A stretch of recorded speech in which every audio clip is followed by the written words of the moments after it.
नायब सदर मुस्लिम लीग नून मरियम नवाज ने कहा है कि इमरान खान सियासतदान है, न ही तहरीक इंसाफ सियासी जमात है। ये बदमाशों का गिरोह है। बैरूनी ताकतों ने चेयरमैन PTI को पाकिस्तान में तबाही फैलाने के लिए लॉन्च किया। शहबाज शरीफ इनकी लगाई हुई आग बुझाने की कोशिश कर रहे हैं।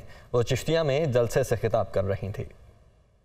ये फितना भी नहीं, ये इंतशार भी नहीं, इसका ये पाकिस्तान की सबसे बड़ी तबाही है। तबाही मैं ना किसी को गद्दार कहती हूँ ना साजिश कहती हूँ, लेकिन मैं ये कहने पर मजबूर हूँ कि फितना को, इस साजिशी को मुल्क के ऊपर हमला करने के लिए बाहर की ताकतों ने लॉन्च किया, और वो भी फंड करके। अंदाजा है कि आज महंगाई है, डीजल की और पेट्रोल की कीमतें बढ़ी हैं, महंगाई बढ़ी है, पर मेरा यकीन करना, जब इस बार डीजल की और पेट्रोल की कीमतें बढ़ी तो मैंने कह दिया, मैंने कहा मैं कीमतें बढ़ाने के फैसले को तस्लीम नहीं करती, मैं अपनी आवाम के साथ खड़ी हूँ। हुकूमत मुझसे नाराजगी का इजहार भी किया।